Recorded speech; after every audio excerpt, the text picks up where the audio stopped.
I got stuff for you. Holy moly. I need to get some snakes and release them around my house. But they love eating people. They love eating kids. These guys are the scientists of the supernatural, lecturers leaving lessons for inquiring laymen. They are applying the scientific method to a world that baffles science. They are the cryptids of the corn. Every day that you open your mouth, I know, right? I'm more convinced that you're abducted by aliens. No. And it just stood up. I mean, it just like kept going and going. And she goes, what the? These are idiots. I was laughing reading this because I already knew how you would feel. Idiot. What part of the story fits your balloon? Well, This isn't a UFO. But who else has big black wings and red eyes? Batman. Well, Mothman. Oh yeah, Mothman. Well, everyone, I think we know exactly what it is. So say it all with me. It was the sandhill crane. Would you try it? No. You wouldn't eat it? No. Why? Because they're probably toxic. There'd be a lot of poop in my pants. Seen a 6-foot alligator go swinging through the air and slam into a tree.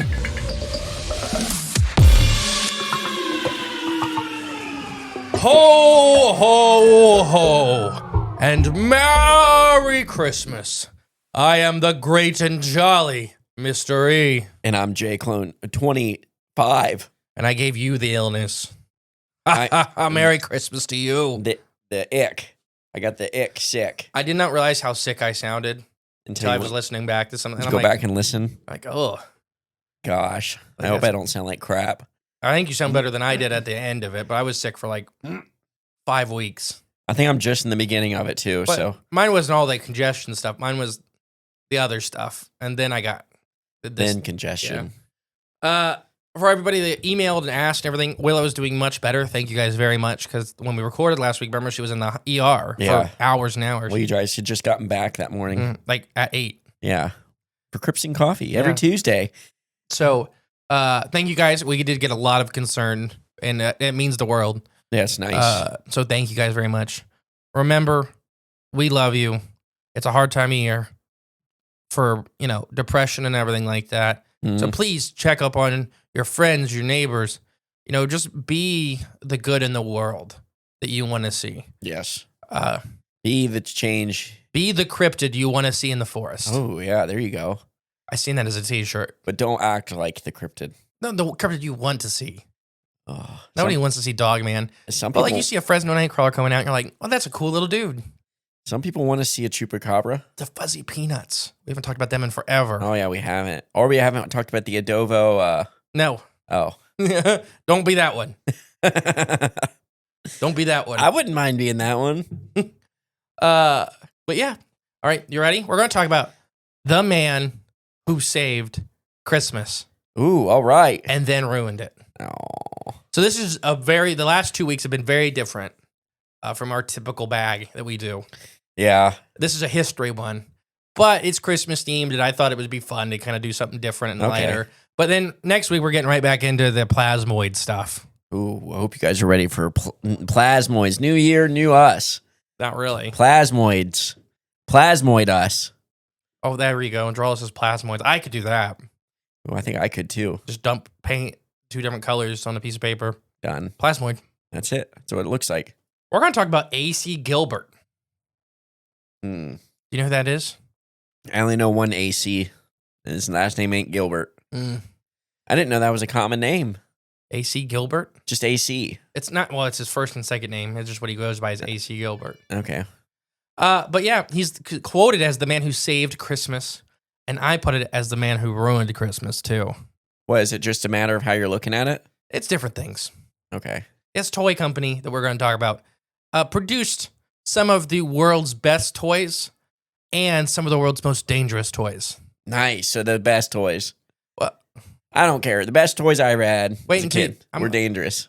I mean, a little more dangerous than like a 4-wheeler or a gun. Oh, yeah? More dangerous than a gun? Yes. No. What do you make, bombs? Yes. Oh, okay. Well, I guess you're right then. In 1980 or 18, sorry, the America was at war.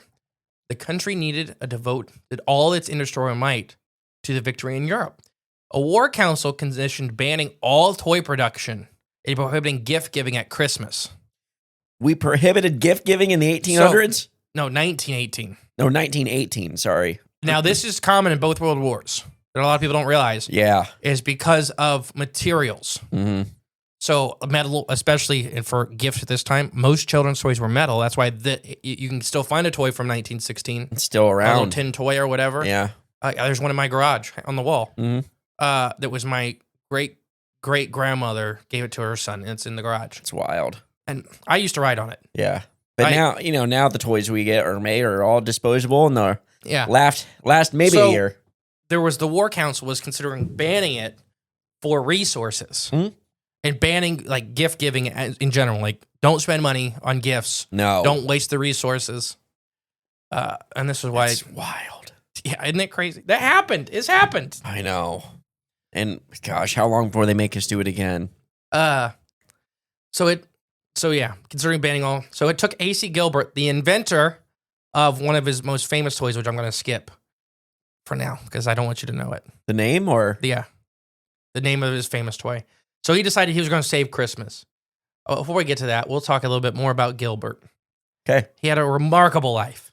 He was a medical doctor, an Olympic gold medalist winner, a magician, a wizard, a toy millionaire, and a big game hunter. And most of all, he was a kid at heart. Sounds like a good guy. But maybe not the big game hunting thing. Well, I mean, yeah, but this is 100 years ago. Times were a little different. We didn't know that. We'll see how much you think he likes kids. So I've listened to several podcasts from this guy. I think he's super fascinating because he's a wizard. He's an actual wizard. Okay. I kind of think he secretly hated kids. Why? You'll see. Okay. So he wore out old Garbinian suits and rubber-soled shoes. He always carried a pipe that he sometimes struck out of his pocket while lit. Okay. So he'd put a lit pipe in his pocket. Well, I mean, pipes were different. In October of 1918, he bought a scaffold full of educational toys to Washington, D.C., and let a room full of cabinet secretaries play with them. Okay. Yeah, this is right when the War Council was talking about banning Christmas, essentially. Gotcha. Okay. This is a toy millionaire. His full name, though, was Alfred Carlton Gilbert. Okay. So A.C. Gilbert.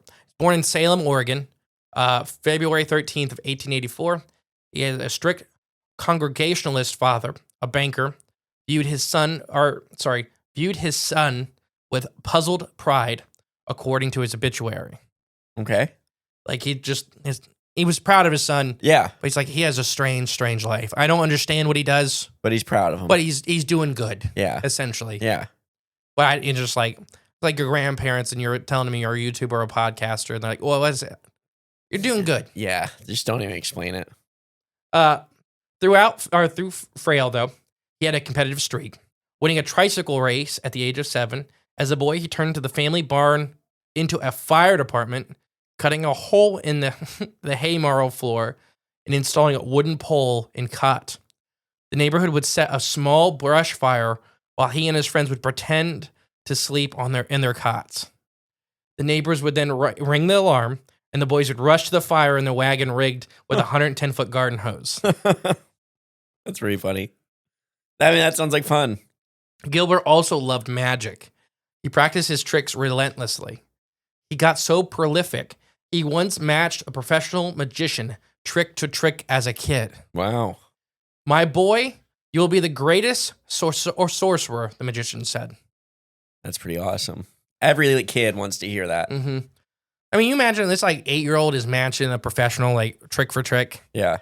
Well, we don't, and too, we don't know how good the professionals were back then, as compared to now. But still, early 1900s had a lot of really high-end magicians. Really? Yes. Yeah, I don't know. Like Chris Angel level? I don't know. That's a joke. But think about Houdini. I guess you're right, yeah. Think about some of these where you couldn't, the special effects stuff of magic today. Didn't exist. Didn't exist. Yeah.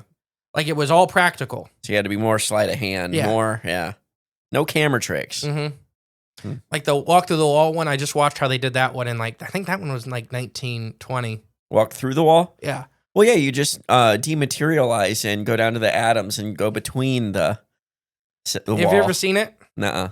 So it's crazy elaborate. Okay. Because it has they let people come up and inspect the wall. It's a brick wall. Mm-hmm. You inspect the floor and everything like that. There's a hard floor that drops out and lets the guy slide under real quick, and he just pauses like he walked through the wall. But there's a curtain that comes up and goes away. Yeah. So yeah, it's crazy. Like, but they let people come up from the audience and inspect it, and you're stamping on the wall, like on the floor and everything. Yeah. It's solid. Yeah. I think I can't remember when the first time they made an elephant disappear. Mm-hmm. And that was pretty insane because you have to get an elephant to cooperate with the trick very quickly. Right, yeah. Connor, how hard is that? He'd be the one to know. But yeah, Gilbert also loved athletics. He only grew to be 5'7" and he weighed 130 pounds. Who is this man? He had a skullet and he was bald. Yeah, whatever. No, but the first part you nailed. That's me. Still, he was excellent at track, gymnastics, wrestling, and boxing, often going way above his weight class. Nice. Gilbert attended Pacific University, where he met and later married Mary Thompson. While dating, he put one arm around her and practiced magic with his free hand, she recalled.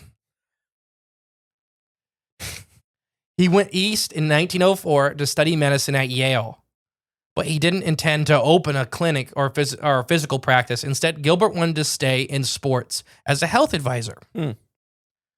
He competed at the Olympic Games in London in 1908, winning gold medal for pole vaulting. Wow. During the trials, he set the world record. He was the first man to ever top the 13-foot mark. Wow. After earning his medical degree in 1909, he borrowed $5,000 from his father and started the Mephisto Manufacturing Company in New Haven.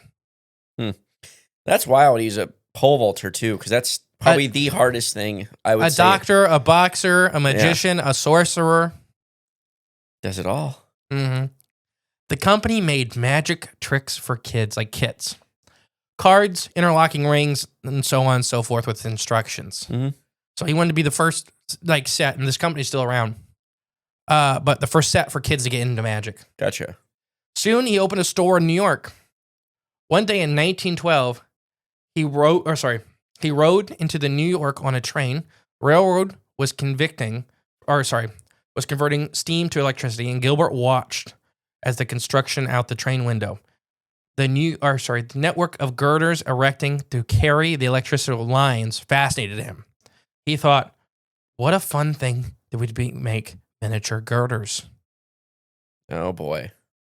So do you know what game he made? What toy he made? Miniature girders. Oh, gosh, no.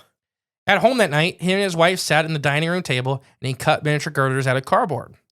He then asked a local toy maker to make a set for him out of steel. The Erector set flew off the shelf. He made the Erector set. Probably the most famous toy in world history. It was on Sandlot. Gilbert renamed his company after himself, and it thrived.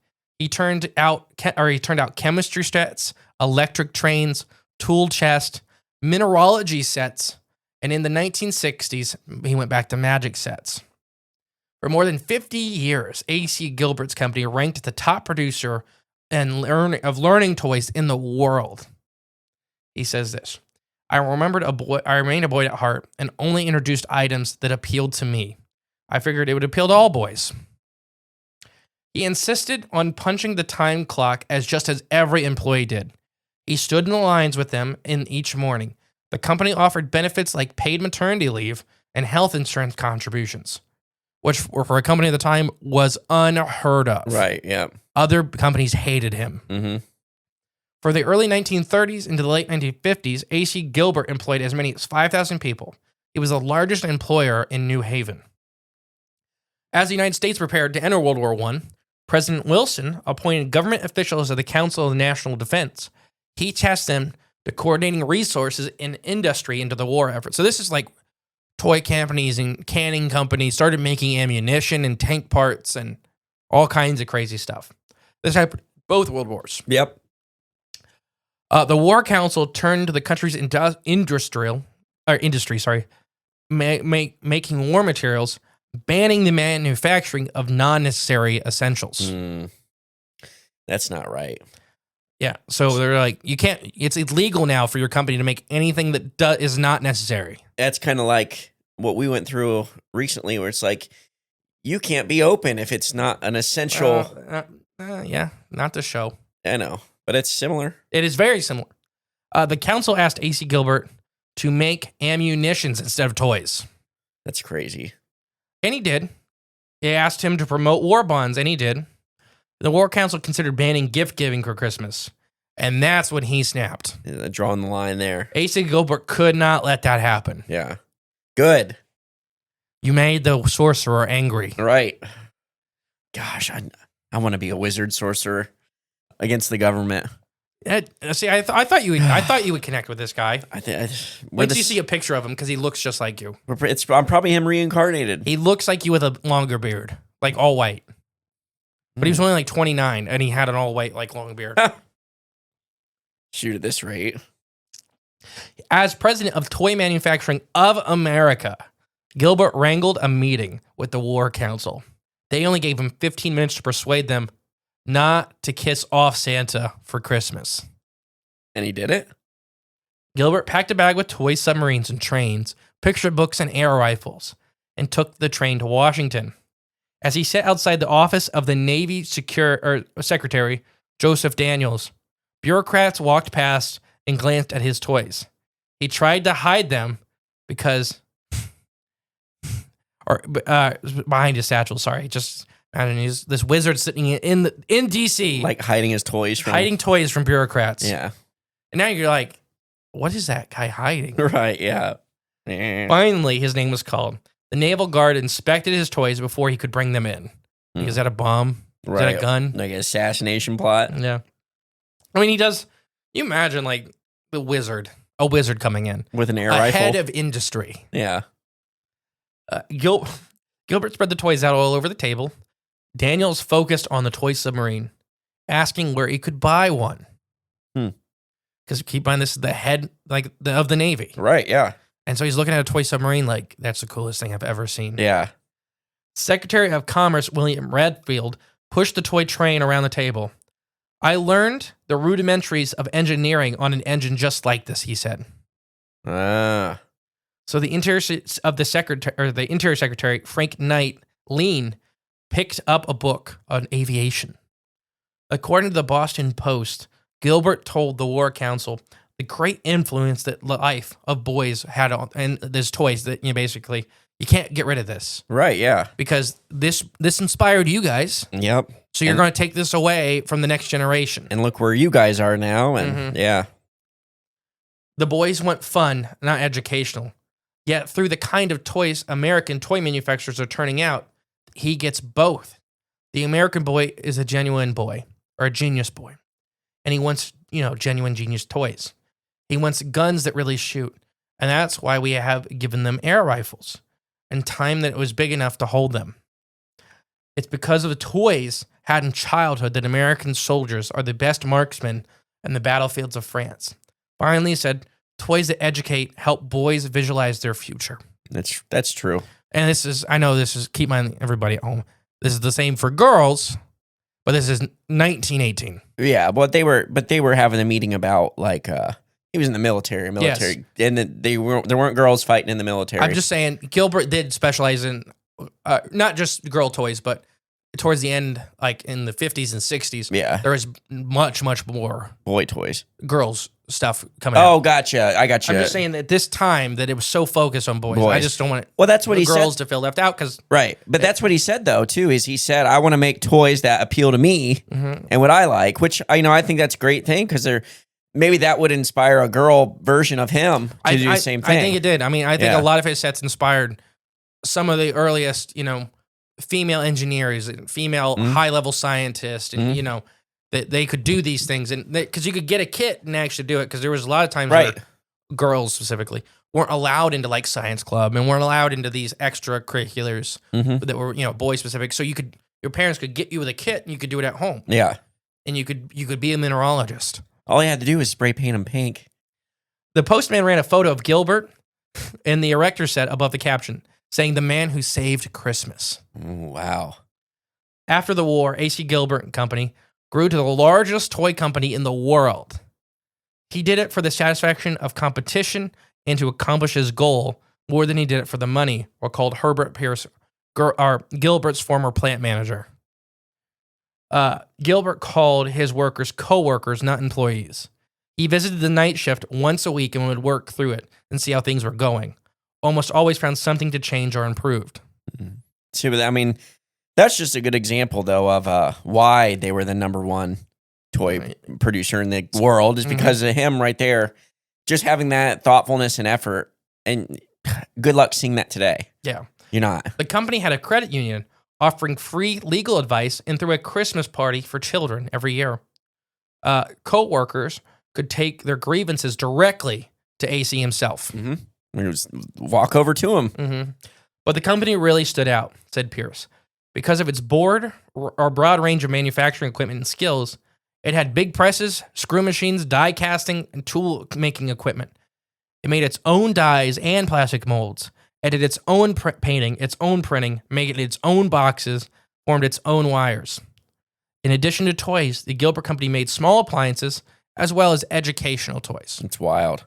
You'll never find that again today. So what they're saying is they did everything in-house. Yep. Nothing, only raw materials came inside the AC Gilbert factory. That's wild. So, yeah, we're so far from that now. Like, because I know a little bit about just industry, but you'll never find everything all in one house now. You got to have everything shipped in, or you're one of the specialty places where you make the stuff. Like for us, for example, my mom and dad, they work at a injection molding company.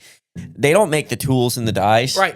That gets, contracted off. Yeah, they have to order them. Someone else designs it, and builds it, and makes it, and then they bring it to you, and then we put it in our machines, and we just make the parts and ship them out.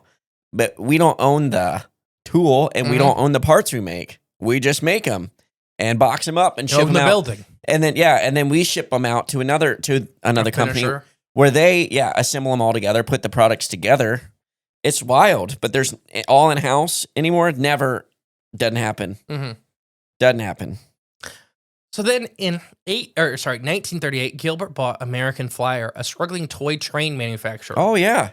Everybody's heard that. Yeah, the American Flyer, don't they make the little like wagons too, right? Yep. Yeah. Well, I think, right? Yes. Is that coming up?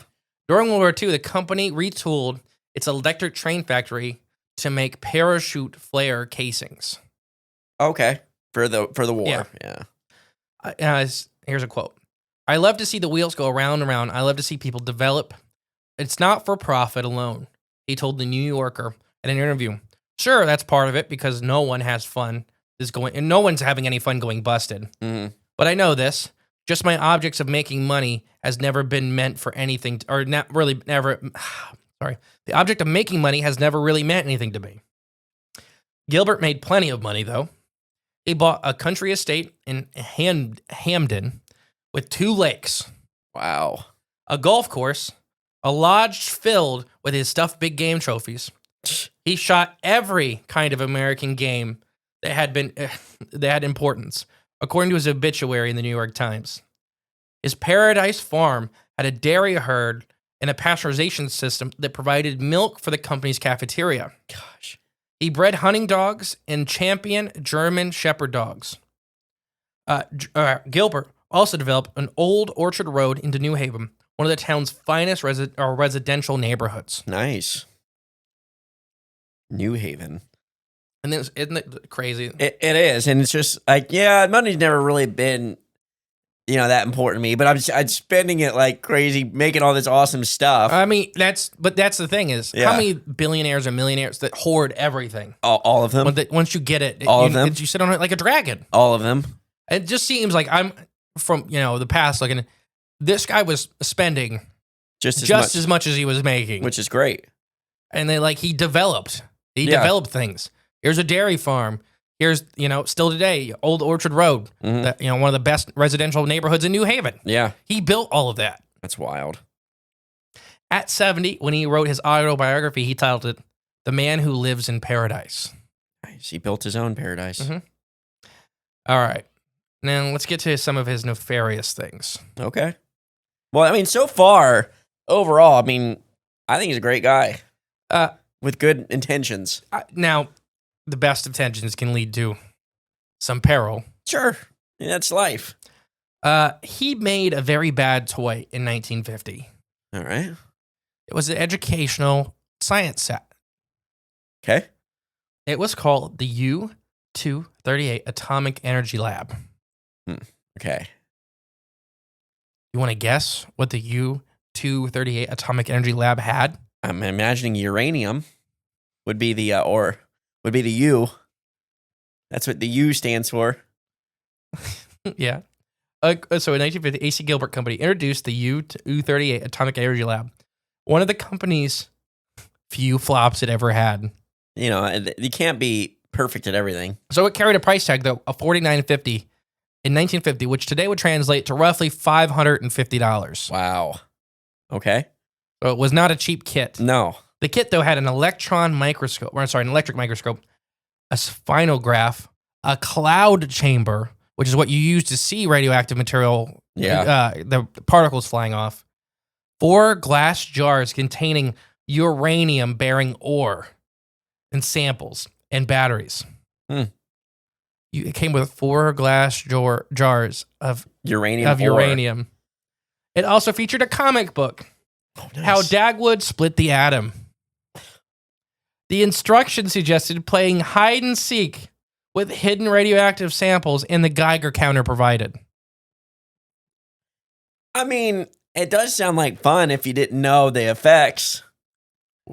But at this time, we did know the effects a little bit. A little bit. Yeah, but there was probably just as much people out there saying, it's fine. Now, the weird thing is, it didn't sell very well, and that was because of the price tag, not nearly as much as the danger. Okay. He also did produce some other scary kits, which we'll get to. Mm-hmm. There was a few flops that were just not well thought out, because he did like to have it where kids could get into industries, but some industries aren't meant for kids. Appropriate to hand a box of stuff and be like, "Here you go, John. Let's learn about uranium." In 2006, Reader magazine listed it as the second most dangerous toy of all time. Second? It killed the second most kids. Okay, that makes sense. Okay. You want to know what the first most dangerous toy is? Oh, gosh, I don't know. Which is this week's Patreon episode, is the 20 most dangerous toys in the U.S. The Easy Bake Oven? Lawn darts. Oh, lawn darts. Lawn darts killed a lot of people. Wow. A lot of just hitting the head. Well, yeah, that would. Regular darts, too. I knew a kid that dropped a dart from the dartboard. He was just tall enough to reach the dartboard. So he was pulling them out, and it was this metal tip darts. And he popped one out of the singers. It fell straight down right in his eyeball. He had to wear an eye patch for a few weeks. It just makes me laugh. AC Gilbert, though, died in Boston on January 24th of 1961. His son, also named AC, had been running the company for some time, but it didn't survive long after the founder's death. Okay. So his son was starting to kind of take over anyways when he was getting old. Okay. But it just lost its spark when he died. Yeah, I mean, naturally. Yeah. And it's just hard. I think it was such a powerhouse that without that energy source of him coming in and doing and being crazy and keeping dancing around in his wizard hat. Right, yeah. But constantly pushing the envelope forward it's not just for him, but it's for everybody working there. Yeah, he's the sail. Mm-hmm. And it's hard for the ship to continue. Oh, gotcha. That kind of sail, yeah. Yeah, I mean, it is. It's just, he's the direction. He's the wind. Mm-hmm. He's not even the sail. He's the wind. Gilbert had a showroom in New York called the Gilbert Hall of Science, a forerunner to today's Science Museum in New York. Okay.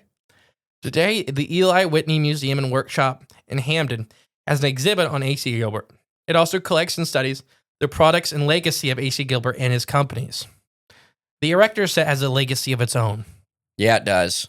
Bill Sewell, a Yale medical student or school student, in 1948, built a heart bypass device And in 1948, the erector set with the erector set parts, and the erector set motor, the origins of today's artificial heart. Oh, wow. No way. So a Yale medical student used the erector set to build the prototype for today's artificial heart. Yeah, kids' toys are just different today. Like, this man, seriously, founded most of today's men and women in industry and in science and in any kind of productive means like this, anything that pushes the envelope. Yeah. He gave kids for dozens of decades, uranium, dozens of years. Well, yeah. I mean, there were some flops because I have some more flops. I think he went a little too. They all can't be hitters. No, and sometimes you got to go too far, just to see. Some kids have to die to see where the line is. Like, you have to know. So there was I'll finish this blurb and then we'll talk a little bit more about some of the extra stuff. Okay. Because there were some fun labels on the uranium kit. Oh, gosh. Okay. To let you know how dangerous it was. So they warned you it was dangerous. So but it sat on a shelf in like Walmart. And yeah, I mean, if you buy it. But imagine just passing it.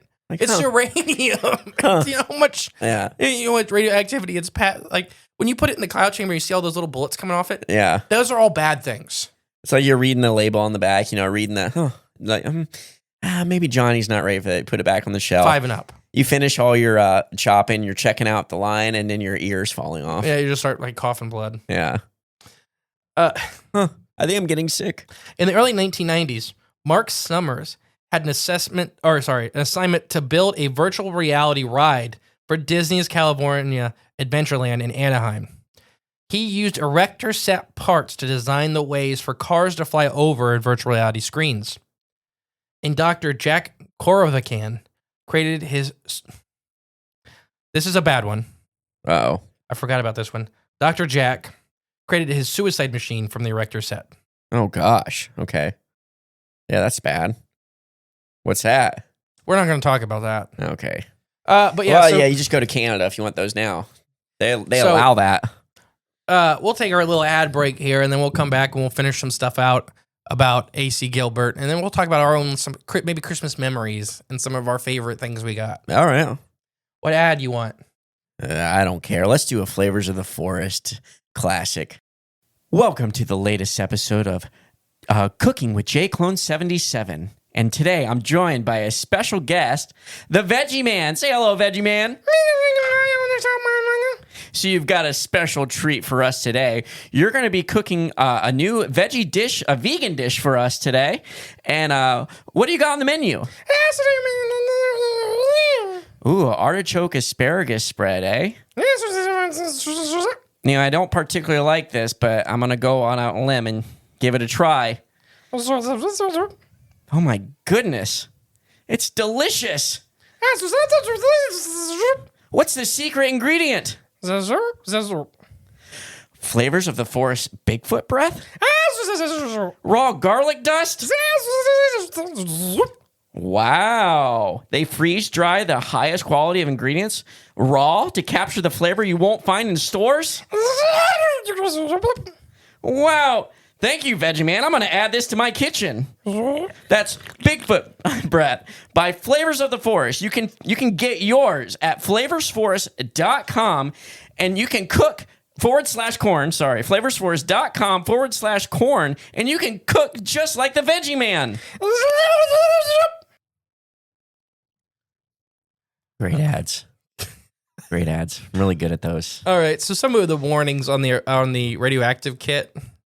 Or do not break glass unless you want to glow. Oh, okay. Now, the problem with that is... kids want to glow. They're like, whoa. Glow? I can glow? RC glow. And it did. The uranium ore glowed at night, like in the dark. Yeah. It glowed like green and everything like that. Like the classic, this is going to kill you glow. Like Mr. Burns when in the Halloween episode when he turns into an alien-looking thing. And he's glowing out in the woods. Because it's his weekly thing to keep him alive because he's 400 years old. Yeah. So you glow like that. That's nice. Hit my coffee cup on things. That's all right. It's a little coffee cup. Just a tiny one, yeah. It fits a pot and a half of coffee in it. That one's giant. Another one he did was to make your own toy soldiers. He had a little kit to make your own toy soldiers. Okay. It was a lead smelting kit. So they're like, oh, darn. Yeah, that's not good. Which had an open cast to heat the lead. Pour it in? No, you put the lead ingots in. Oh, gotcha. Into the cast. And then it heats it up. It was open, and it would heat it, and then you would pour it into the molds. Yeah. Problem was, this was for like 8-year-olds. Yeah. And the chemicals coming off is bad. Is extremely toxic. And people would do this in like the house. Oh boy. So I've smelled lead for like sinkers and stuff like that. You do it outside. Yeah. And you're very careful with ventilation. Ooh. Well, was there a warning label on this one? No. Probably not. Hot. Yeah, hot. What? Like 800 degrees. And Yeah. kids would pour into the toy soldiers, and then you would have a lead toy soldier to play with. I mean, the idea is cool, just minus the lead. If they could have substituted the lead out for anything, that would have been. I mean, that's neat. You unlocked a memory I had when I was little. We had this little. I wonder if I could find it. I cannot remember what it was called, but it was like this little set. It was like that. You make your own little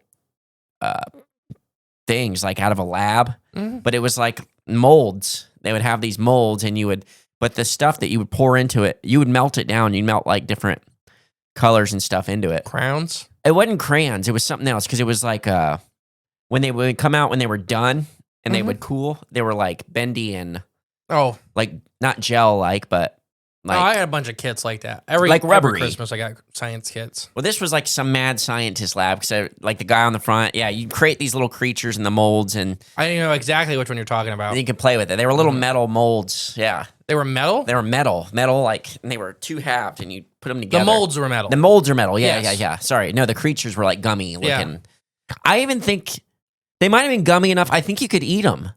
Yeah. I think. I don't know. I can't remember now. But I was a kid, and I thought that was like, I was real little though, and I thought that was wild. One we got a couple times was the Super Bowl set. The what? Super ball? Yeah, to make your own super bouncy ball. Oh, okay. Because you failed most of the time. Okay. It was very, very specific. You had to follow the scientific directions and the mold and how to cool it and how to heat it and everything. To make it like we could bounce it over our 3-story house. Nice. No, I never had that one. But half the time you would go out there and it would just explode when you bounced it because you didn't do it right. Gotcha. So, but if you did, it was rewarding. That sounds like fun. Yeah, better than lead. Better than a lead toy soldier. That was, I mean... it's a miss. Just a miss. That's all right. Yeah. You go back and try again. You don't stop. The radioactive one is... Well, I mean, they put that in... what do they put in smoke detectors? I think it's a little different. But what is it? Is it uranium? No. And I don't think they do that anymore. But they did. So, you know what? Give AC a break. You know what? They put in everyday... household items that you need. And there's still those people going around saying that, radiation wasn't even bad. Like that guy that would swim around the retention pond around that for the cooling tank for the Chernobyl? No, there's a video. No, it's here in America. There was like a power plant, but what's it called? Why am I blanking on the name? Nuclear power plant. Yeah. You know how they have the pools of water to... I've been in them. Like the radiation pools to... But they're not radiation pools. Not radiation pools. They're cooling pools. The cooling pools that go through like... There's not supposed to be any radiation in them. That's what the guy said because he was swimming in it. There's not supposed to be. Yeah. If there's radiation in them, that's bad. They cool the rods or whatever, right? Yeah. The vents, because it's basically steam power is what a nuclear reactor is. Yeah. Is using the heat and energy produced from the reaction to do that. But no, it shouldn't be, because I've been in outfalls and stuff like that for that, checking for things. It should not be radioactive. They say because they dump into like Big Bertha for Lake Erie. Okay. You get fish right beside it. And that's what they say. And I mean, there's survey teams, like even my team did radioactive surveys, like for the Ohio River and stuff like that. Yeah, how'd those go? Oh, Ohio River is from different. It's not from nuclear reactors. It's from coal. Oh, okay. Like literally, because it's the coal slosh pits will wash out into the river, and coal's associated materials like uranium and stuff and other radioactive isotopes. Not good. No, not good. I have more about the set if you want more about the set. The lead toy soldier set? No, the other one, the radioactive kit. Oh, sure. Like, let's do a couple of things about it. If you got, But yeah, it's a toy set that allowed children to create a nuclear and chemical reactions using radioactive materials. that's pretty sweet. It looked really cool. The set looked really cool because it had a little dome you could create a nuclear reaction in. How much do you think that set's worth now? Unopened, unboxed. Probably millions. I don't think you could buy it legally. I think because you're not allowed to own Uranium? Yeah. Not no more. But see, this should fall. Now, I think you are allowed to own like certain because you can have uranium in like rock collections and stuff like that. But I think it's got to be depleted. Or like that uranium glass. You ever seen that? Yeah, there's some in this house. Yeah. That stuff's cool. Glows green or red, depending on what it, Mm-hmm. Yeah, I don't know. But yeah, it was released in 1950. Like I already said, it was created by A.C. Gilbert. He's just a crazy man. Erector set, solid American characters. Always they said He should be on the Mount Rushmore. We need a Mount Rushmore of American citizens, not presidents. That just did things that was good for 4 solid Americans to look up to, and this is one of them. So, like I said, it had a cloud chamber. It allowed you to watch alpha particles traveling at 12,000 miles per second. Gosh, that's pretty fast. A spiroscope showed radioactive disintegration on a fluorescent screen, which I don't even know, and the electroscope measuring the radioactivity of different substances in the set. That's pretty advanced for a 1958 kid's toy. Mm-hmm. That's wild. I mean, but think about it, though. Just having... I know it's super extremely dangerous and stuff, but having that thought and stuff for your kids, basically, he's imagining that they're capable of handling this stuff and capable of learning about it. When it feels like nowadays, we kind of... I feel like we dumb stuff down because we don't think kids are ready or can handle it, which it's not true in my opinion at all. I think kids are way smarter than we give them credit for. Kids are, yeah. And I think a lot of the toys and stuff we give them, that isn't involving a tablet or something like that, are pretty generic and not as mind expanding as a uranium set where you can see chemical reactions. There needs to be the middle ground is where he was working. Yes, and that's where most of his things were. Yes. This was not. So this was extreme. So, but it was never still. very popular, and it was very soon taken off the shelves for making people very sick. They only sold 5,000 kits, and the product was only offered for a little less than a year. That's wild. That's awesome, though. Gilbert believed the Atomic Energy Lab was commercially unsuccessful because the lab was, he guessed, more appropriate for those who already had some education background. Yeah. Rather than Gilbert's company's younger, typical target audience. So yeah, he was just a little too... He should have made it for colleges. Yeah. Yeah. Which I agree with. That's a little different. Not 9-year-olds. Right. Here's 4 packs of radioactive material. But I do just love, though, he thought kids are capable of learning this stuff, and I like that. I like that about it. I don't like the uranium aspect of it, but I just like that. It came with powdered lead too. Sorry. Oh gosh, that got worse. Wait, which one? The other one? The toy soldier? No. The atom kit. Oh, okay. Yeah, so it's bad. It's just because that's how you cool down the reaction is lead. They dump okay. some powdered lead into it to breathe in. Nice. Okay. Yeah, I mean, I don't know. This is a toy you give to somebody you don't like. That's not good. Because it's just cancer. Yeah, it's like giving someone an angry newt that you don't like. I mean, there's no difference. I mean, kind of, because here's the thing is, this thing is dangerous sitting on the shelf. Because the radiation is coming out of the box. Mm-hmm. This is dangerous sitting in a room. This is dangerous, not interacting with. Yeah, just being there. Just existing. Being in the same area as you is dangerous. Bad for you, yeah. Because the particles are shooting out. Mm-hmm.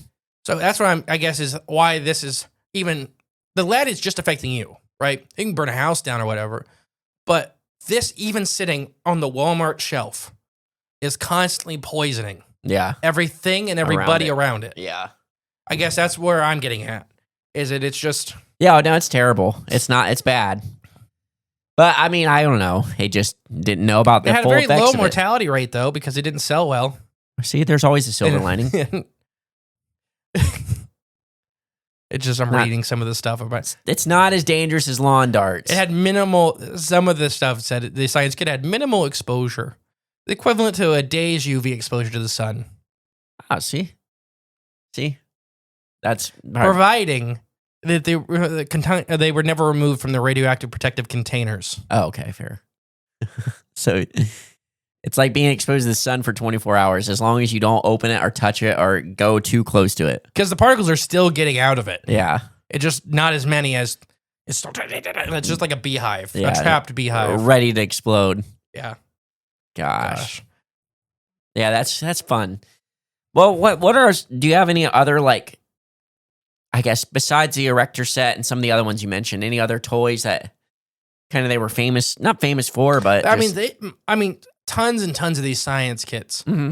I mean, they had everything from vet to doctor to all kinds of just learning. Like, and so I just went to Walmart. I just did some Christmas shopping for my nephews and nieces, and I went to like the educational toy part, where you get like the science kits and stuff. And so I bought them like this little motorized like marble run, like you make your own, which I is pretty neat. But that section is like tiny in the store. You know what I mean? It's gotten very small. So there used to be where almost 99% of my Christmas presents came from as a kid was discoverystore.com. Yep.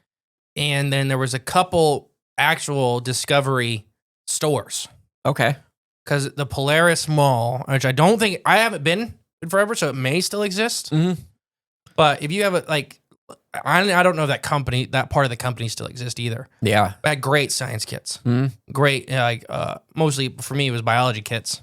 But it was Discovery Channel's stuff. Yeah. Yeah. Well, they had like volcanoes and geological kits. Another weird one is Menards every once in a while gets a bunch of them in. Huh. Or it's like the frog dissection and it's the mineralogist kit. And it's, you dig. Cause I just was Christmas shopping for the kids and they were all like $5. This huge bin of just random science kits. Oh, wow. That's pretty cool. They also had those at Menards, the little toy cars you can assemble and paint. I seen that. I like that. Those seem like fun. Oh, I just seen something cool for anyone out there, Christmas ideas for little kids.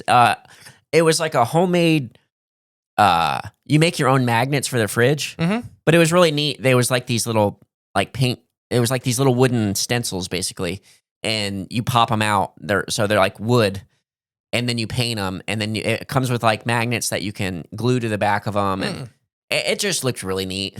That's probably their most famous product ever, the chemistry set. Oh, the chemistry set. Wow, that's a toy. That's wild. It's like a professional chemistry set. Yeah, it don't even look like toys. No, and some of those chemicals I was looking at, not good probably, but I mean it's but still, I mean, Botanic acid's fine. I still love the fact that we're allowing kids. They're smart enough to take the risk and with responsibility. Yes. I don't know. Which before, or now, I mean, it's ammonia chloride. It's a pretty bad one. That's a bad one, yeah. That's the first one in the kit. It's like even my sister, she's a new mom. My nephew, he's a 1, and he's just over 1. Let's just put it that way. And I just overheard her talking the other day, just talking about basically, I forget what he was playing with something, and she was just afraid. Oh no, she got all worried and because oh no, is he breathing? He's not moving. But he was just laying there holding this toy, and she was just hyper. But I mean, her being a new mom, I think that's normal too. But oh gosh, still with it's just kids, we treat them like they're vulnerable, they're not capable of anything without us being there to hold their hand or watch them through it, or I don't know. I like the toys. I like all these toys. I like this guy. The Erector set is awesome too. I got his list of it's thousands of toys, so I'm not gonna go through them all. Okay. But do you want me to tell you? You can name off a few. So like his magic kits, his microscope sets. There was a tool chest. Danny's beginner set, which is another educational one. He had several microscope sets through the years. Safety First DC inverter set. Wow. I never had that as a kid. And then the advanced one after that was the junior electrician. See, that stuff's awesome. I would love to have that so I can learn. Because electricity for me, I have to deal with it at work. I don't understand it. I was actually talking with JD at Chumming with Spirits. Chumming with Spirits podcast, which if you guys haven't listened to them yet, go check them out. Give JD a shout out. And Larry. Larry. Not, yes. But JD came to visit us this past week from work. He stopped out the bowling alley. He came all the way out from Kansas City just to visit us. Just to visit us. That's the only reason he came to Ohio. That's my story, and I'm sticking to it. But I took him to the back of the bowling alley and was just showing him stuff. And but I was telling him, like, my machines back there, the only thing I really struggle with is the electronic components of it. You know, there's wires running everywhere, and I just know, like, if the wire, whatever, I just know this thing's supposed to have this much power coming out of it, so I can test it, and if it's reading 110, I know it's running right, and if it's not, something's wrong. So, but I don't know why it's wrong. I just know I got to replace a wire or replace this. And he was saying he was in electrical engineering school, or for the military. He was talking about he was in it, and the way they taught him, they called it the lick it test. No, it was the magic smoke, basically something MS, something magic smoke. But okay. And he's like, I don't understand. Like, so he's finally after like a week, he's, what are you talking about? What's this? What are you talking about? The magic. And they're like, think of it like this. It's magic. So like the stuff running through, like the electricity running through all the wires, powering everything and running everything. He's like, to explain how it actually works is almost like impossible. We don't know how it works, but imagine though, it's magic and it does work. And the moment something goes wrong and you see the magic smoke escape, it all stops working. So you don't want the magic smoke to get out, which is right. So if something shorts out, something shorts out and the smoke, the magic escaped. Yeah, you see the smoke fly, the magic escaped. It's not working no more. So you got to figure out what's going on. And now I'm like, that's how it works in my head too. So maybe I'm not too far off as I think. Merry-go-round construction set. Safety first transformer circuit breaker set. Gosh, that's wild. Several more. So the Adventures Laboratories came out every couple years, updated. With its senior laboratory, which was an advanced kit. Several more tool chest, remote controlled kit, and that was in the 1930s. More merry-go-round kits, safety first, which was a series. So safety first is a series of toys. New twin controller transformer, and then the circuit breaker kit. Safety first electron rectiformer. I don't know what that means. Chemistry set with microscope, rectiformer power source kit. Master Scientist Laboratory, directional rectifier kit. I don't even know. A lot of train powered, so you could make micro steam engines, coal fire engines. That's so awesome. And like we were saying when we talked about the one guy learned how to make engines or how rudimentary engines work from working on a train. One of the military guys. Dan the artificial heart guy. You just remind me of something I think I talked about actually recently. That little Stirling, I have a Stirling engine model. It's actually supposed to fit on top of like coffee cups like this. And spin? Yeah, because the way it works, a Stirling engine is like basically two plates. And it runs off the temperature difference between the two plates. So as long as the bottom plate's hot and the top one's cold, it'll constantly turn, which is pretty neat. But it's like a little engine model kit. And I found that online. And then someone else got me one for Christmas. It's like another Stirling engine, but this one runs off it basically has like a little glass chamber you fill with like rubbing alcohol. And then you light that like a candle. And you sit that under like this little glass chamber that's where you get your heat from. So it powers it from heat from a different way. But once you get that flame going and you just give the motor that little pulley, a little push, like a jump kickstart basically, and then it just runs constantly, and it's pretty awesome. Stirling engines. So if you got like a little scientist or a little motorhead in your family, that's a son or daughter that likes that kind of stuff, get them a little model Stirling engine. I mean, these train sets seem pretty cool where you build the little trains. You just remind me of something else. So I mentioned earlier, Mom and Dad, work at a custom injection plastics plastic molding factory. When I was real little, we used to make this product. It was a little train set, but you would ride on it. Like, you know what I'm talking about? Mm-hmm. Like the little like John Deere tractors. Yep. And so we make those now. But back in the day, that same company, Peg Parago, they used to make a little train set that you would ride on. But we made all the tracks for it. So you can make your own custom track.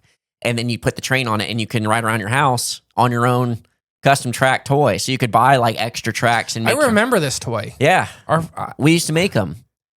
I mean, this was when I was little too. I think we still have the train somewhere. Mm-hmm. I think we got one like with the tracks somewhere, like in storage.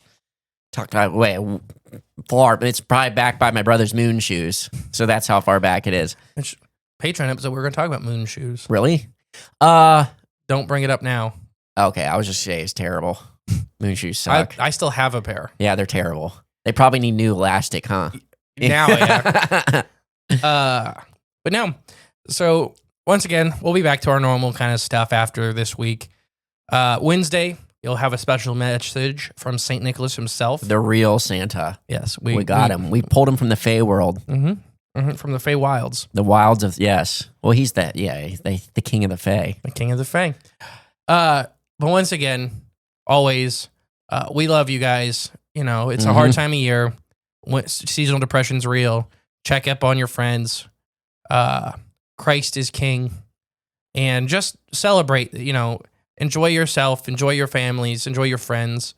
Find something to hold on to. I know it's a trying time for everybody. It is, yeah. Especially you get cabin fever too. Yeah, and the world's been a hard place for a long time, and it's gotten harder. Yeah. So just try to find joy and check up on people. Right. You never know who could use it, and a little effort can change somebody's life. It can a whole lot, yeah. But I've been the great and powerful Mr. E. And I've been JClone25. We'll catch you next week, guys. Bye. Hey guys, thank you for listening to Cryptids the Corn podcast. Remember, the best way to support the show is share it with a friend.